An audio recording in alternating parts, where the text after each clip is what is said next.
para aquele animal que na sua inocência não pecou, não teve nada, mas ele iria receber a culpa. Então está falando de uma vida espiritual, gerando aqui um espírito, um estado espiritual de condenação no animal.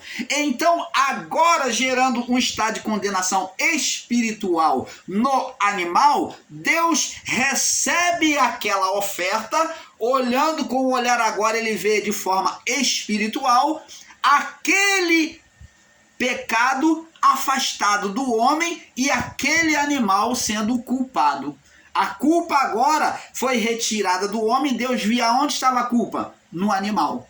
Você está entendendo, amado? Então Deus agora recebe em espírito a adoração, a oferta, o sacrifício. Por isso que Deus falou para a samaritana: Deus é espírito. E importante é que os que o adorem, os que se aproximam dele para falar com ele, para oferecer sacrifício, o adorem em espírito. Então, na oferta que Deus fez a ele mesmo pelo animal, então agora Deus se vê saciado na sua justiça. Ele agora vê o homem perdoado. O primeiro perdão foi Deus que deu a ele mesmo em relação ao homem. Deus perdoou o pecado do homem. Ele mesmo preparou o perdão do pecado. Então você vê que ele faz uma ação espiritual para ele mesmo, para ele não ter que condenar o homem nem a criação mais.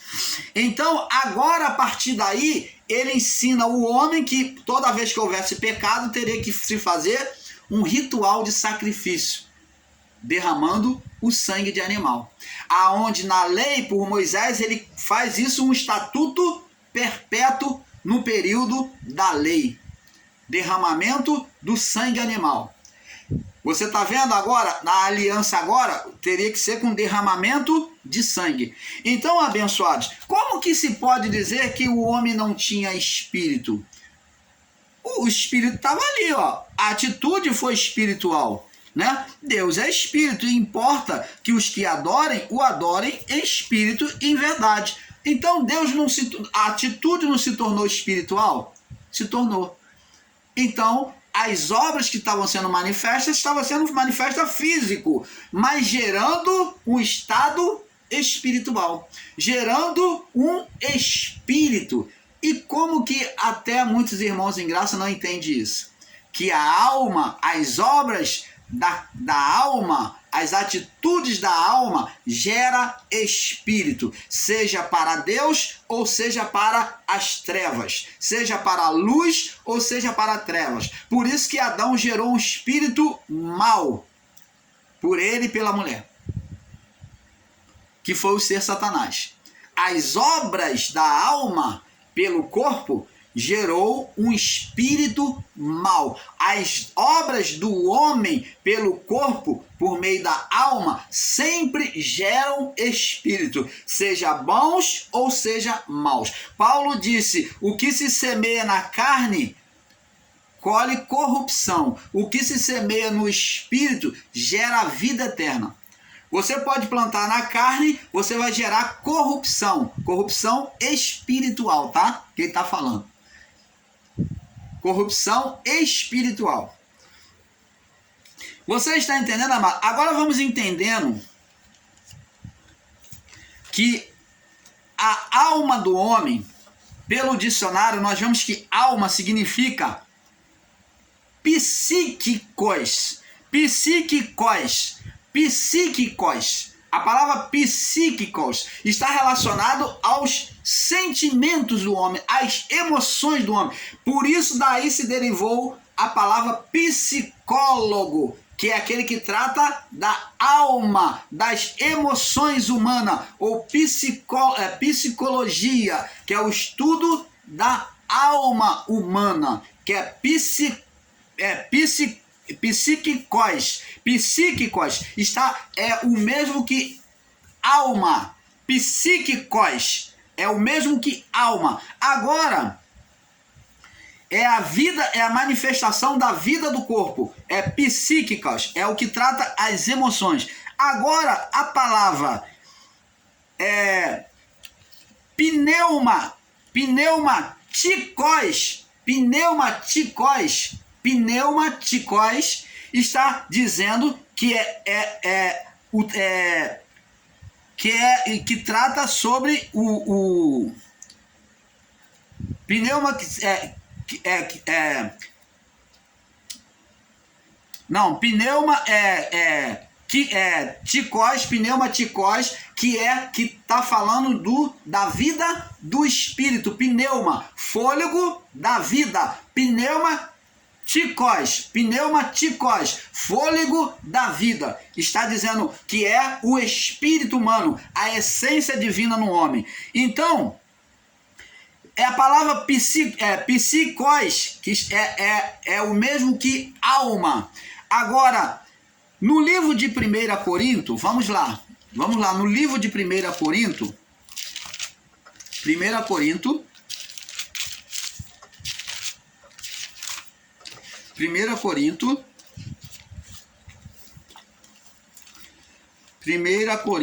no capítulo 3, no verso 1, diz assim: e eu, irmãos, não vos pude falar como a espirituais, mas como a carnais, como meninos em Cristo. Então, Paulo está dizendo que ele falou da forma que eles ali em Corinto pudessem entender, porque ele estava sendo carnal demais. Então, Paulo falou de uma forma bem chula, de uma forma bem entendível, de forma carnais, porque eles não tinham sabedoria, entendimento para entender as coisas espirituais. Estava dando leite a eles, né? E eles não podiam comer carne ainda no entendimento. Então Paulo falou de uma forma bem humana, bem carnal, bem humana, com entendimento humano, para que os irmãos de Corinto pudessem entender a ele, porque eles ainda estavam em crescimento espirituais. Eles estavam sendo carnais ainda, então Paulo falou ainda de uma forma carnal para ele, né? Então, essa palavra carnal, que fala, ser carnal, tem um significado de sárquicos. Sárquicos é ser carnal, agir pelo desejo da alma, agir pelo desejo da carne. Sárquicos é ser carnal, a alma agir pelo desejo da carne. Quando a nossa alma ela se sujeita à carne, a palavra de tradução, a palavra significa sárquicos, que é agir pelo desejo carnal. E quando agimos pelo desejo espiritual, é pneumatikos, que é agir pelo desejo espiritual. Você está entendendo, amado? Então, o canal Luzes da Graça procura trazer a você com todo entendimento. Vamos ler aqui no 2 Coríntios também, capítulo 2. 2 Coríntios 2, 14. Vamos ler aqui, diz aqui, ó.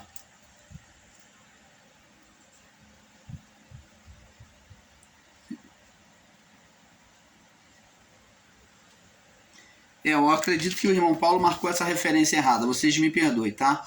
2 Coríntios 2,14 está errado. Então, vamos prosseguir aqui. Vamos entendendo que o espírito do primeiro homem, como o irmão Paulo falou na fala anterior, que existe as duas naturezas humanas, dois espíritos humanos. Um espírito só com dualidade. Um espírito dentro de outro espírito. Ó, o espírito humano dentro da alma, dentro do osso, que o espírito humano é a representação da medula óssea ou do tutano. Então ele um dentro do outro, apresentando como um só. Quando falamos de espírito, podemos estar falando de alma ou a divindade de Deus, que é o espírito humano. Então agora, o primeiro homem, que é a manifestação da alma para a carne, que é o primeiro homem que demonstra os sentimentos pela carne, né? Como vamos entendendo, o primeiro homem em nós veio... primeiro homem, me perdoe. Primeiro homem é o que veio de Deus. Vamos corrigir essa fala. Me perdoe aqui, uma correção. O primeiro homem foi o que procedeu do Pai, porque primeiro, né, irmão Paulo? Acorda. Primeiro o homem procedeu do Pai. Ele veio em espírito. Não existiu vida no corpo sem o espírito. Então o primeiro homem em nós é que veio através do sopro ao corpo humano, né? Ao barro, ao pó. Então esse é o primeiro homem. Esse é o primeiro homem, mas que aqui na criação, né, ao olhar de Deus, o primeiro homem é o espírito humano. Mas ao olhar humano aqui na criação, este é o segundo homem, né? Onde trouxe vida ao segundo homem. Efésio, o segundo homem para Deus é o corpo carne, é a vida física manifesta. Mas para nós, o segundo homem, tanto que a palavra de Deus diz que Jesus foi chamado de segundo Adão. Segundo Adão. Por quê? Porque ele estava aqui. Ele é o segundo Adão, porque o primeiro Adão, que para Deus é o primeiro, ao olhar de Deus, Adão foi o primeiro, que seria o primeiro filho que se perdeu, então Deus traz o segundo filho, Jesus. Então Jesus foi o segundo Adão. Então, com essa dualidade, né, o primeiro homem e o segundo homem, sabemos que o homem interior, que é o homem de dentro, né, onde a alma está pois através do sopro do corpo, onde trouxe vida ao segundo homem. Efésios 3:16. Vamos ver lá no livro de Efésios, que fala da criação. Efésios 3:16 e 17.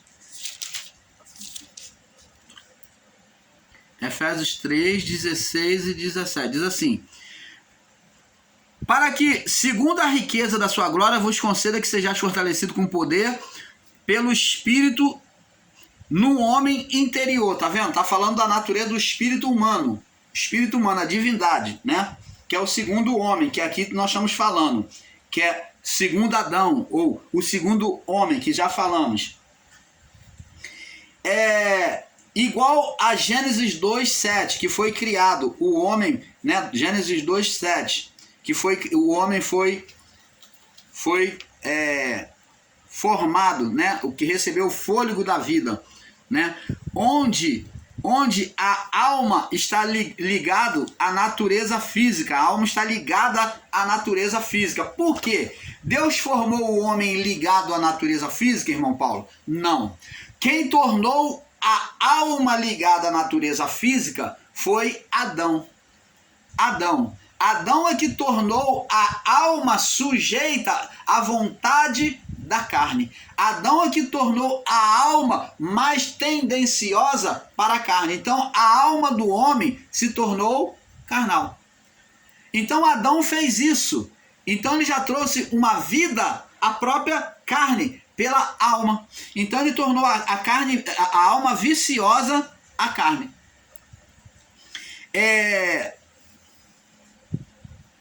Onde a alma está ligada à natureza física a partir do pecado adâmico, sendo o segundo homem da natureza,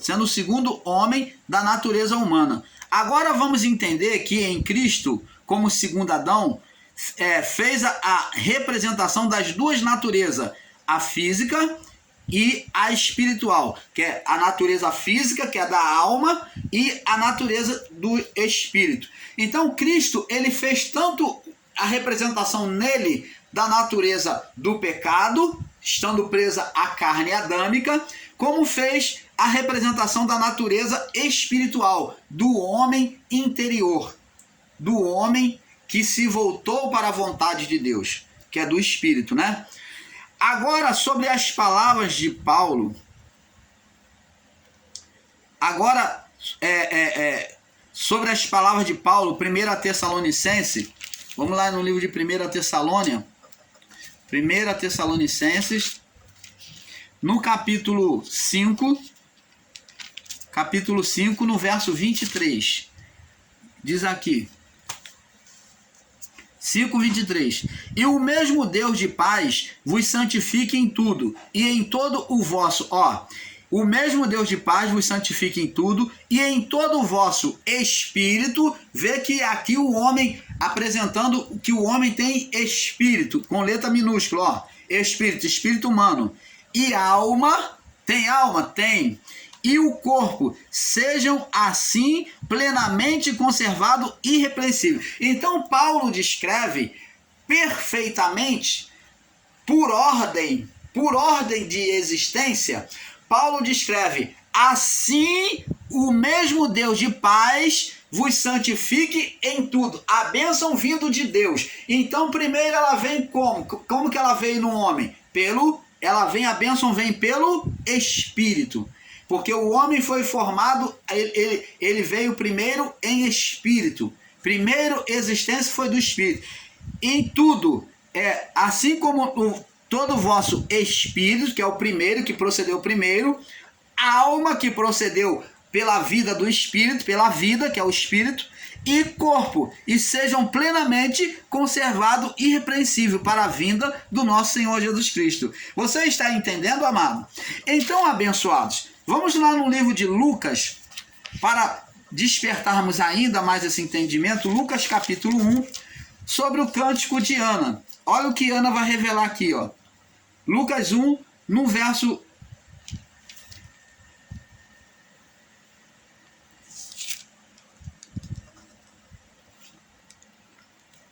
No verso 46...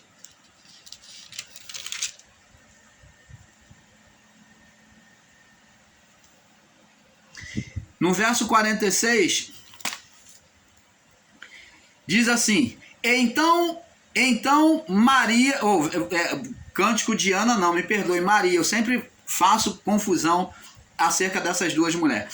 Então disse Maria: a minha alma engrandece ao Senhor. A Maria estava dizendo aqui, ao ela receber a notícia de que ela iria ser mãe do Salvador, daquele que iria redimir o povo, né, do pecado, da condenação, que por meio dela se faria a obra, a vontade de Deus, né, por aquele filho que sairia do ventre dela.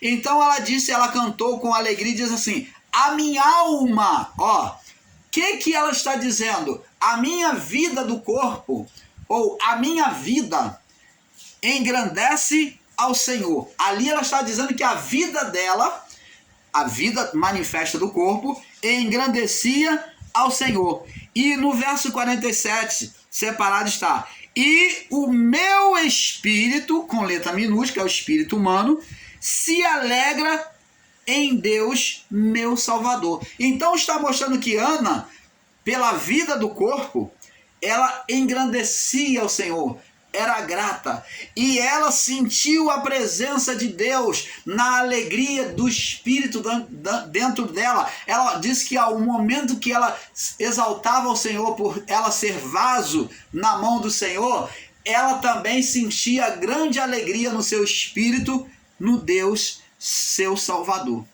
Você está entendendo, amados? Oh, aleluia! Dá um glória a Deus aí por essa revelação. Agora, não tem como o homem negar, não tem como negar que o homem, como Deus é triuno. O homem é formado de corpo, alma e espírito. Você está vendo aí que Ana demonstrou? Corpo, alma e espírito. Foi formado igual ao Criador. Gênesis capítulo 1, verso 25, 26, como já lemos, né? Negar isto é negar um fato. Paulo nos mostrou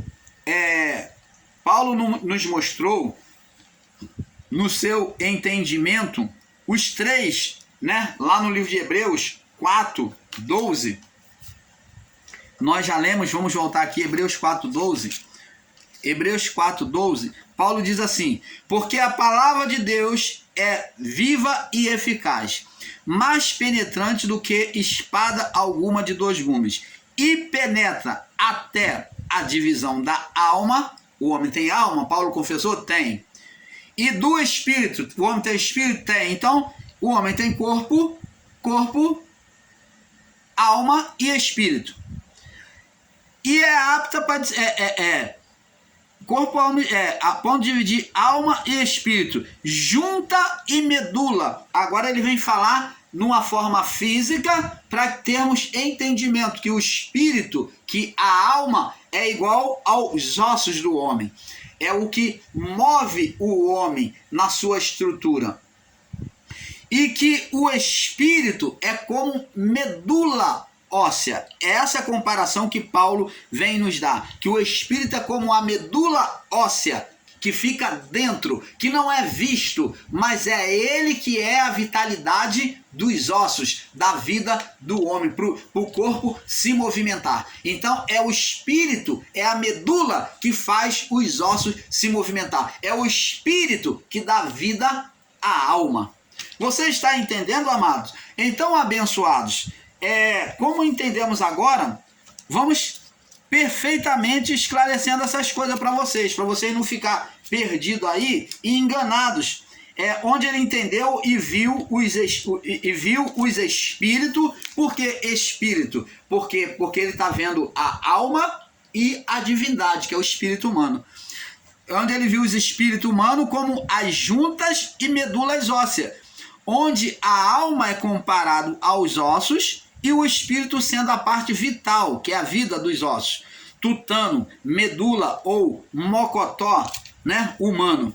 Agora veja que já existia escrito em provérbio, né, vamos lá, que sobre essas juntas e medula, Paulo já entendia, porque ele pôde dizer nessa linguagem de junta e medula, porque ele já sabia dos escritos aqui, em vários livros.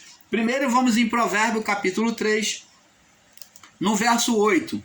Já existia escrito, diz assim, ó, Deus falando para observação dos jovens, observar a palavra dele, diz aqui no verso 7 e 8. Não sejas sábio aos seus próprios olhos, teme ao Senhor, falando para os jovens, e aparta-te do mal.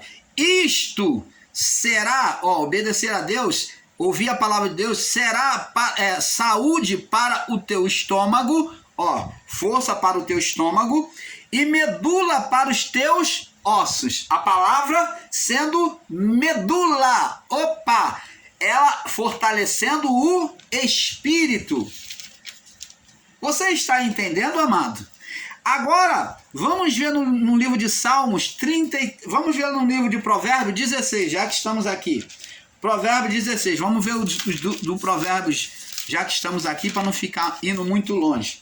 Provérbios 16, no verso 24, diz assim: as palavras suaves são favos de mel, doces para a alma. Está dizendo que as palavras que o homem fala são favos de mel, doces para a alma, acalenta o psíquico.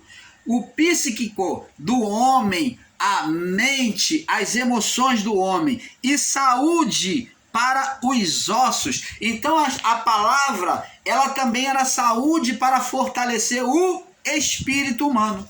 Você está vendo que o espírito humano é como a medula óssea? Agora vamos em Provérbio 17. Pula para o próximo capítulo aí. 17, 22.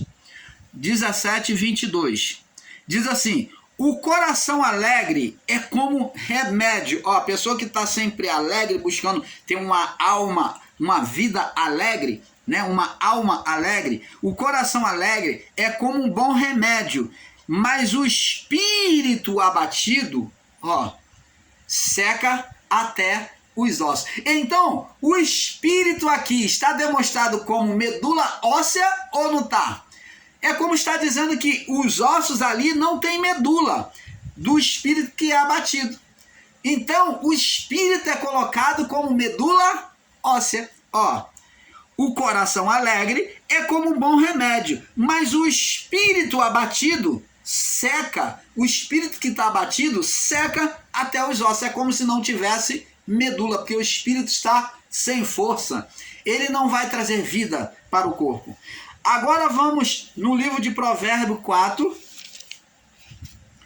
Vamos agora para o Provérbio 4. No verso 22, diz assim: Porque são vida para os que acham e saúde para todo o corpo. Diz aqui, ó. Vamos ler aqui.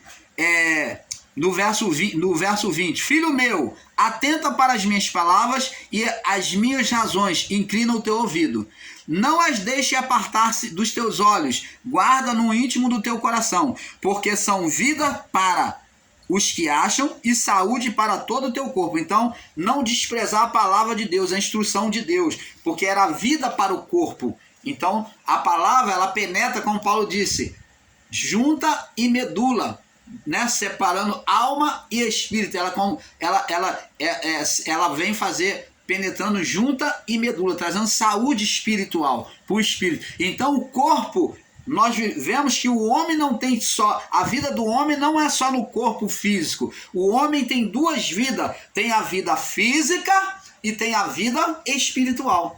Ele tem que receber alimento para o corpo físico, para ter saúde física, e ele também tem que receber alimento para a saúde espiritual, ouvindo e recebendo e atentando para a palavra de Deus, para ele ser forte. Paulo já entende isso, já diz, ó, o exercício corporal, Paulo falando, entendendo sobre essa visão, para nada se aproveita, senão para o próprio corpo.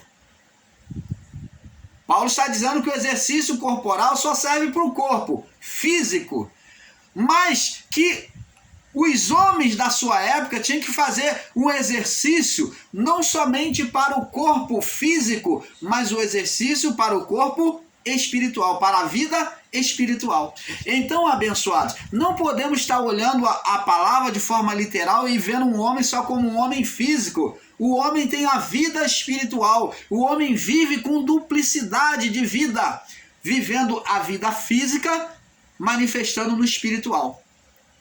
Pela vida física, nós manifestamos na vida espiritual. Então, a vida física, ela expressa a vida espiritual. Por isso que Jesus disse, aquele que quiser vir após mim, negue-se a vida física. Olha, busca fazer não o que é a vontade da carne, mas busca fazer a vontade de Deus. Negue-se a si mesmo. Tome a sua cruz, negando a si mesmo, vivendo a sua vida com as dificuldades e seguindo ele nas dificuldades da vida, negando a vontade da carne, satisfazendo a vontade de Deus. Então é uma renúncia. Na vida física, nós manifestamos a vida espiritual. Não pode se negar isso. Isto é um fato, verdade. Agora vemos em Eclesiastes, capítulo, daí você segue mais adiante, vem o livro de Provérbios, depois vem o livro de Cantares, vem o livro de Eclesiastes, Provérbios, Eclesiastes, logo depois de Provérbios. Eclesiastes, capítulo 11, fica logo depois de Provérbios, Eclesiastes, capítulo 11, no verso 5, diz assim: Assim como tu não sabes o caminho do vento, e nem como se formam os ossos dentro da mulher grávida, assim como o homem não sabe o caminho do vento, nem como se formam os ossos no ventre da mulher grávida, assim também não sabe as obras de Deus, que fez todas as coisas. Então tá vendo que a formação dos ossos é uma formação que é comparado ao espírito humano. Você está vendo que a formação dos ossos é comparado ao espírito humano. E assim também é a ação de Deus na vida do homem. É um mistério, está lá dentro, está oculta ao homem. Então, abençoados, em Gênesis 2, 22 ao 24, Adão confessa que Eva foi formada da mesma carne. Vamos lá. Agora, Gênesis 2, vamos lá ver a confissão de Adão, do 22 ao 24. E da costela que o Senhor Deus tomou do homem, formou uma mulher e trouxe Adão. Deus formou da costela, tirou da mesma matéria e e trouxe Adão. E disse Adão: esta agora é osso dos meus ossos, carne da minha carne.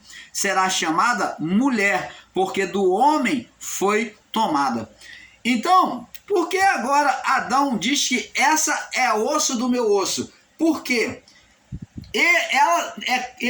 Ela seria carne da carne dele, porque foi tirada da mesma matéria. E osso do meu osso, significando dizer que a mulher também tinha uma alma procedente de Adão. As vidas agora procedentes de Adão teria a alma adâmica, carne da carne e osso do osso, tendo a mesma alma adâmica. Você está vendo, amado? Vem de dentro. Essa essência, esse DNA vem de dentro. Como sabemos, amados, o osso foi a representação da alma do homem. João capítulo 19, do 32 ao 36, onde os ossos de Jesus não se quebraram. Então, na crucificação, aqui em João capítulo 19, no verso 32 ao 36, diante da crucificação, na hora que os homens vêm para poder, já sabendo que ia chegar a festa da Páscoa, eles não queriam perder tempo para acelerar a morte dos que estavam sendo crucificados ali na cruz, que era Jesus e os dois salteadores. Então eles quebraram os ossos dos homens para que o corpo deles, quebraram ali as pernas deles ali, para que o corpo deles arriasse e o peso comprimisse o pulmão e fechasse a respiração daqueles homens para eles morrerem mais rápido. Porque quebrando ali, porque eles estavam apoiados, todo o peso do seu corpo estava ali nos seus pés. Os pés ali, mesmo ali cravejado, mas estava ali apoiando. Quando eles quebraram os pés dele, as pernas deles, eles então agora, o peso do seu corpo viria sobre os seus braços e iria comprimir, fechar o pulmão deles e eles iriam morrer mais rápido, fechando a respiração e eles morrendo mais rápido. E com Jesus eles viram que Jesus já tinha morrido. Então eles só pegaram e perfuraram o lado de Jesus e saiu sangue e água. Vamos passar para o próximo vídeo, porque é um pouco aqui, um pouco ali. Nós já vamos terminar no próximo vídeo. Paz seja dado a todos. Paz.